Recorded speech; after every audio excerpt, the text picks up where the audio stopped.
چاہے وہ quantum physics کے ریلیٹڈ ہو، ورمز ہول ہو، بلیک ہولز ہو، تو قرآن کریم نے مجھے اس کی طرف گائیڈ کیا۔ قرآن کو اور آسمان کو سمجھنا چاہتا تھا تو مجھے اچھا لگتا تھا، وہ سننے میں بات اچھی بھی لگتی ہے۔ جس چیز نے مجھے دین سے محبت میں مبتلا کیا وہ یہ چیز اس کا ایک حصہ ہے، یہ غور و فکر۔ وہ ٹائم ایسے تھا کہ بہت بڑے عام سے لوگ بھی تہجد نہیں قضا کرتے اور وہ شخص رات کی عشاء کی نماز پڑھ کے بستر پہ سو جاتا تھا، صبح کی نماز کے لیے اٹھتا تھا کہ جنہوں نے کہا ہے وہ جھوٹ نہیں ہو سکتا، جو میں دیکھ رہا ہوں وہ بھی جھوٹ نہیں ہو سکتا، تو میں تو بہت بڑے کنفیوژن میں آ گیا ہوں۔ تو انہوں نے جو جواب دیا وہ میرا پہلا سٹیپ تھا دین سے محبت کا۔ انہوں نے کہا کہ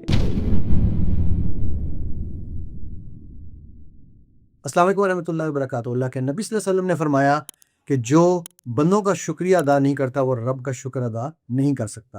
میں محمد علی، مائن انجینئر علی، آپ کے سامنے آپ کا شکریہ ادا کرنے آیا ہوں کہ آپ نے میری اور ڈاکٹر سفیان کی جو ویڈیو ہے بلیک ہولز پہ، اور جو سیریز ہم نے شروع کی ہے اس کو بہت پذیرائی دی، اس کو بہت پسند کیا، اور مجھے بہت خوشی ہے اس بات کی کہ آپ لوگوں کو ہمارا کام اچھا لگ رہا ہے۔ انشاءاللہ ہم اس کے اوپر مزید کام کریں گے، اسی لیے آپ کی سپورٹ چاہیے۔ آپ اس کو شیئر جتنا کریں گے، جتنا اس کو لائک کریں گے، اتنا ہی زیادہ انشاءاللہ یہ کام اور پھیلے گا بھی، اور یہ وہ پیغام ہے جو ہم سب کو اوپر پہنچانا فرض ہے۔ بہت شکریہ آپ سب کا۔ السلام علیکم ورحمۃ اللہ وبرکاتہ۔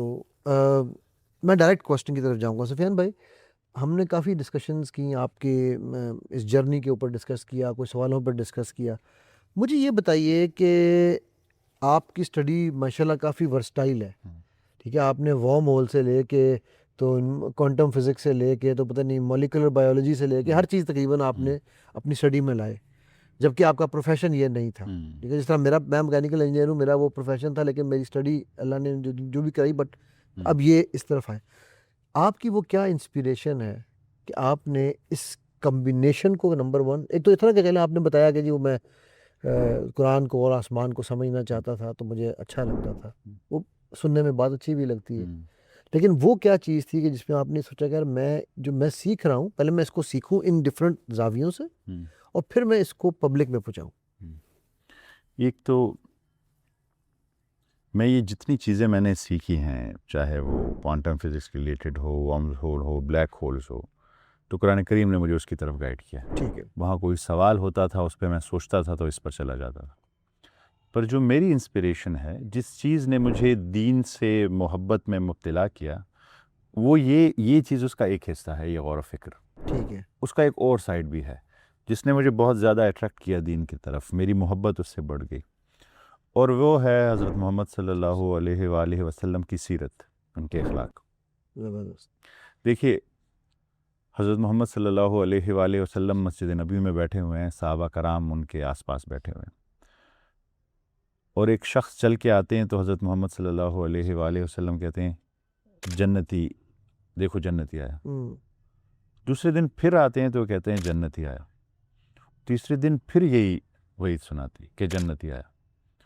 اب جو صحابہ کرام بیٹھے ہیں وہ ایسے ہیں کہ وہ نہ تہجد قضا کرتے ہیں، نہ وہ رمضان کے روزے قضا کرتے ہیں، جو عبادات فرض ہیں وہ تو کرتے ہی کرتے ہیں، اس کے علاوہ تمام عبادات کا خیال رکھتے ہیں۔ تو دل میں ضرور آتا ہے کہ ان کے بارے میں وہی سنائی چاہیے، یار ہمارے بارے میں کیوں نہیں؟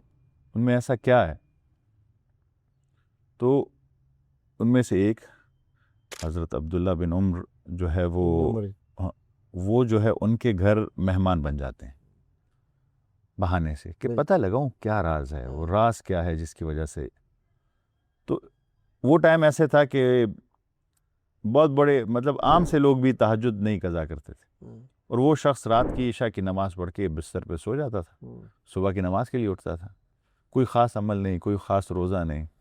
یہ کچھ دن رہے، انہوں نے دیکھا یہ تو بڑا عام عبادات ہیں، میں نے تو کچھ نہیں دیکھا، واپس جانے لگے۔ تو جب جانے لگے تو انہوں نے پوچھا کہ آئے کیوں تھے، جا کیوں رہے ہوں؟ تو انہوں نے پھر بات بتائی کہ جنہوں نے کہا ہے وہ جھوٹ نہیں ہو سکتا، جو میں دیکھ رہا ہوں وہ بھی جھوٹ نہیں ہو سکتا، تو میں تو بہت بڑے کنفیوژن میں آ گیا ہوں۔ تو انہوں نے جو جواب دیا وہ میرا پہلا سٹیپ تھا دین سے محبت کا۔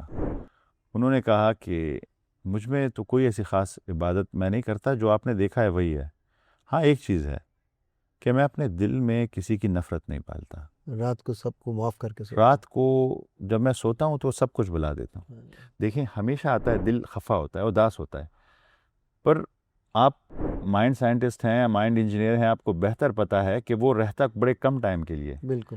وہ آپ اگر اسے لوپ پہ لگاتے رہیں تو وہ Exactly. ریپیٹ ہوتا رہے گا, ورنہ وہ اس کا امپیکٹ بڑا کم ہوتا ہے. بالکل آپ خود کو لوپ پہ لگا لیں, وہ آپ کی مرضی ہے. بالکل. تو انہوں نے کہا اور میں اس چیز پہ کسی سے حسد نہیں رکھتا کہ اللہ نے اسے کچھ دیا ہے میرے پاس نہیں ہے, اس چیز پہ میں مقابل کہ اس کے پاس ہے اور میرے پاس نہیں ہے. مطلب ایک صاف دل, کسی کے لیے کوئی نفرت نہیں, ہر کسی کے لیے محبت, کسی کے دل بھی دکھا تو رات کو سب معاف کر دیا. معاف کر دی. اس پہ جنت کی وعید سنائی جا رہی ہے. بالکل. اب ذرا اس کو ایک قدم آگے لے کے جائیں. حضرت محمد صلی اللہ علیہ وآلہ وسلم محفل میں بیٹھے اور ایک شخص جس کا بیٹا صبح سے شام تک دیکھ رہا ہے نہیں ملا, وہ آتا ہے تو اپنے بیٹے کو ڈھونڈ رہا ہے. تو ایک اور صحابیوں نے کہتے ہیں کہ وہ اس میدان میں کھیل رہا ہے, میں نے اسے دیکھا ہوا, صبح سے شاید ادھر کھیل رہا ہے.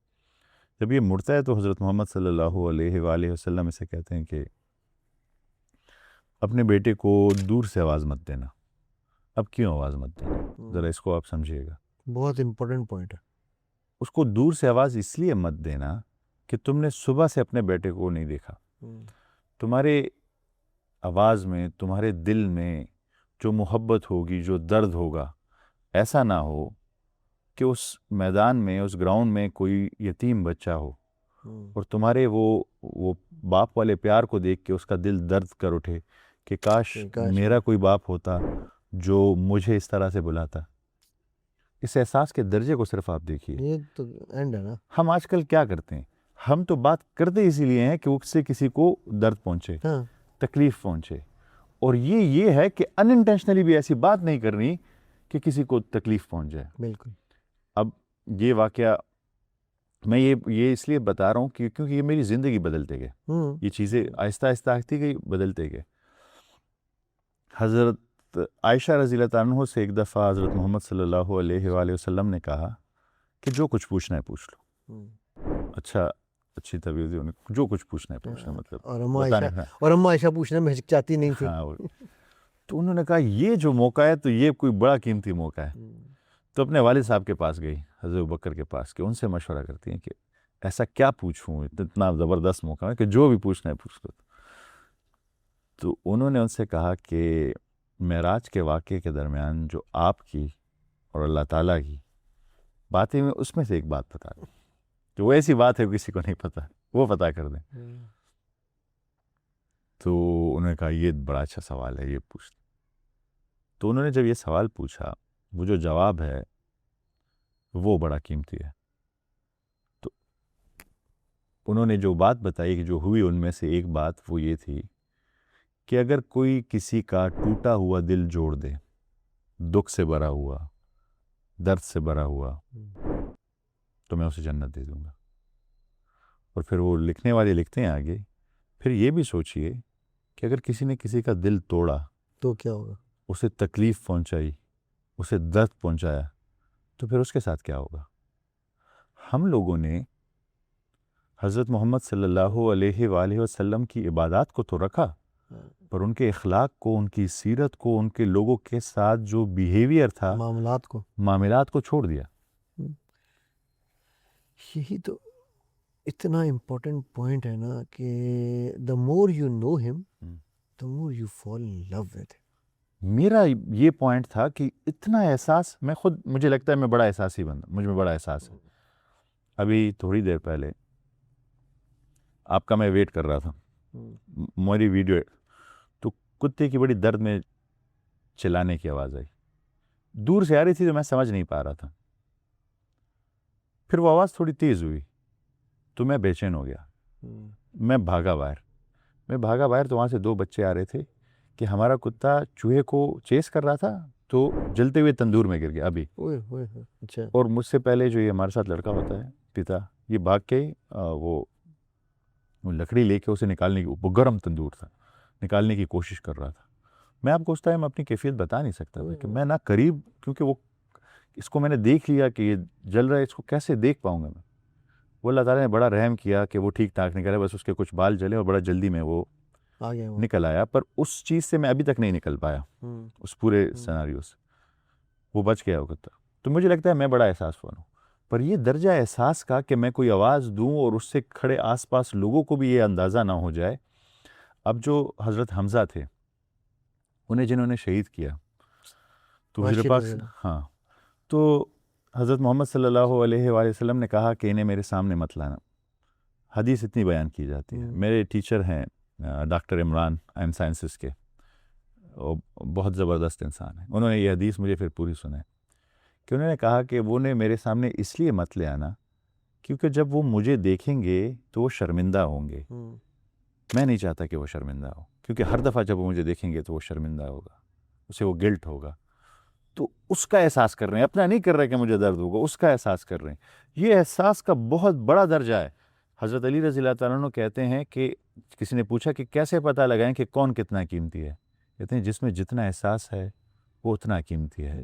ہم اس چیز کو یکسر بھول چکے ہیں. آپ نے جو یہ بات ابھی کی نا, میں ایک بات کہتا ہوتا ہوں ہمیشہ.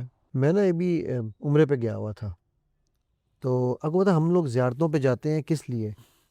ٹک مارک, ایک یہ بھی کر لی, یہ بھی کر لی, یہ بھی کر لی, پھر وہاں سے کوئی پتھر اٹھا رہا ہے, کوئی مٹی اٹھا رہا ہے, تبرکات. اصل تبرکات یہ نہیں ہے, ٹک مارکس یہ نہیں ہے. میرے بڑے بھائی ساتھ تھے تو کہنے لگے کہ میرا تھا, میں کیا ساری جگہوں پہ جانا ضروری بھی نہیں ہے نا اتنا, یہ کوئی کون سی کوئی فرائض ہے, ٹھیک ہے.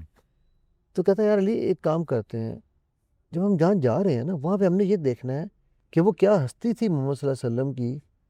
کہ آپ ہیرا کا پہاڑ دیکھا آپ نے, وہ اسٹیپ پہاڑ, بہت اسٹیپ پہاڑ, اس پہ وہ جاتے تھے, چڑھتے تھے, اور اماں ختیجہ روز کھانا لے کے جا رہی ہیں.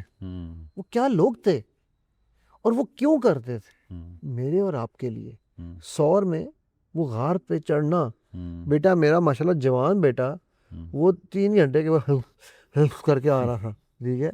تو وہ آپ صلی اللہ علیہ وسلم کا وہاں تک چڑھنا, پھر یعنی جتنے بھی وہ مقامات ہیں وہاں جا کر ہم نے یہ دیکھنا کہ یار یہ وہ ہستی تھی جو میرے لیے یہ کر رہی تھی, کسی اور کے لیے نہیں. پھر آپ ان کی محبت, ان کی رحمت کا اندازہ, یہ سے رحمت للعالمین ہے نا, اس سے لگائیں کہ اللہ نے ایک دعا دی ہوئی ہر نبی کو, قیامت والے دن وہ دعا انہوں نے میرے اور آپ کے لیے رکھی ہے, اپنے لیے نہیں رکھی. اور اب آپ سوچیں, میرے تو رونگٹے کھڑے ہوتے ہیں جب میں یہ سوچتا ہوں کہ میری وجہ سے اگر ان کا سجدہ لمبا ہو گیا, ان کو دعا ایکسٹرا مارنی پڑ گئی, تو میں کیسا امتی ہوں. یعنی کہ ان کی رحمت, وہ جو آپ بات کر رہے ہیں, اور ان کی شخصیت کیا ہے, اور ہم عشق محمد کے دعوے سڑکوں پہ ٹائر جلا کے نکال رہے ہیں. جبکہ عشق محمد یہ نہیں ہے, وہ عمل محمد ہے. تو بالکل صحیح. یہ ویسے آپ نے بڑا زبردست پوائنٹ اٹھایا, کیونکہ وہی بات ہے, ہم صرف ایک ایسپیکٹ کو دیکھ رہے ہوتے ہیں, اللہ اور قرآن کے. سیرت کی ہم احادیث کو پڑھ رہے ہوتے ہیں کہ ہمیں ایکچولی سیرت بھی کرونالوجیکلی بتائی گئی ہے کہ پہلے یہ ہوا, پھر یہ ہوا, پھر یہ ہوا. ہمیں کبھی کسی نے یہ نہیں بتایا کہ سیرت کے اس واقعے سے میرے لیے کیا ہے. مثلا معراج کا جو واقعہ ہے اس میں ہر ایک چیز ایک لرننگ ہے. مطلب وہ براق کے اوپر بیٹھنا ایک لرننگ تھی. براق کی مجال نہیں تھی کہ وہ وہاں سے بھاگ سکتا. جبرائیل نے اس کو کہا کہ تیرے پہ آج جو سوار بیٹھ رہا ہے وہ دنیا کا سب سے افضل سوار ہے. لیکن وہ آپ صلی اللہ علیہ وسلم جب مسجد اقصیٰ جاتے ہیں تو براق کو کھونٹی سے باندھتے ہیں. کیوں؟ مجھے اور آپ کو یہ سکھانے کے لیے کہ پہلے اپنا اونٹ باندھو, پھر توکل کرو. پہلے آسمان پہ جاتے ہیں, جبرائیل نوک کرتے ہیں. میں تو کہتا ہوں پوری کائنات کو پتہ تھا عاشق اور معشوق کا ملن ہے, ٹھیک ہے نا. لیکن مجھے اور آپ کو معاشرت سکھانی تھی, سورہ حجرات کی پریکٹیکل اپلیکیشن سکھانی تھی. نوک کر رہے ہیں تو اندر سے وہ پوچھتے ہیں کون ہے, تو یہ نہیں کہہ رہے یار تجھے نہیں پتا کون ہے, تعارف کرا رہے ہیں. اب یہ معراج کی اصل حکمتیں ہیں. میں یہ اس میں 2 چیزیں جو ہیں نا, ایک میں نے جو احساس کی بات کی کہ ہمیں یہ سیکھنا چاہیے جو ہمارے معاشرے سے چلا گیا ہے کسی وجہ سے, بالکل. اور دوسری چیز جو ہے وہ ہے غور و فکر. اب جیسے معراج کی واقعہ کی آپ نے بات کی, تو آیا ہم نے کبھی پوچھا کہ معراج کو معراج کیوں کہتے ہیں؟ یہ معراج ورڈ کہاں سے آیا؟ براق کو براق کیوں کہتے ہیں؟ آسمانوں پہ جانے کے لیے بیت المقدس جانا کیوں ضروری تھا؟ بالکل. کیا ہم نے کبھی ان باتوں پہ سوچا اس میں کیا راز پڑے ہوئے ہیں؟ حضرت عیسیٰ علیہ السلام کو بیت المقدس سے ہی کیوں اٹھایا گیا آج کل بیت المقدس پہ یہ سب کچھ جو چل رہا ہے کیوں چل رہا ہے؟ کیا ہم نے کبھی سوچا کہ یہ کیا ہے؟ کیا ہم نے کبھی معراج کو معارج سے ملایا؟ کبھی ہم نے معارج کو قرآن کریم میں سمجھا کہ معارج کو کیا کہتے ہیں، وہ کیا ہیں، وہ کیسے دروازے ہیں؟ جب آپ اس کو سمجھیں گے تو آپ ان روازوں کو بھی سمجھیں گے جہاں تک سائنس بھی اب تک پوری نہیں سب پہنچ سکی۔ بے شک، جیسا حضرت علی نے بھی کہا نا کہ میں دنیا سے زیادہ آسمانوں کے راستے جانتا راستے جانتا ہوں، تو وہ کون سے راستے ہیں؟ ہوں، وہ راستے، وہ دروازے کون سے ہیں؟ وہ کون سے دروازے ہیں؟ مطلب آپ نے بڑی زبردست یہ ٹاپک چھیڑ دی ہے، لیکن اس کے اوپر ہم ایک اور نشست کریں گے کہ یہ دروازے کون سے ہیں، یہ راستے کون سے ہیں۔ ویورز، اسی دعا التجا کے ساتھ کہ اللہ سبحانہ تعالیٰ میرے آپ کے ہم سب کے حامی و ناصر ہوں، اللہ سبحانہ تعالیٰ مجھے آپ کو ہم سب کو نبی پاک صلی اللہ علیہ وسلم کے ہاتھ سے حوض کوثر کا پانی پینے اور اعلیٰ ترین جنات میں ان کا ہمسایہ بن کے ان کی خدمات کرنے کا موقع عطا فرمائیں۔ جو کہا، جو سنا، جو علم ہم نے بانٹا، جو محفل ہم نے سجائی، اللہ سبحانہ تعالیٰ اس کو ہمارے میزان میں قبول کریں، اس علم کو ہمارے لیے علم نافع بنا دیں۔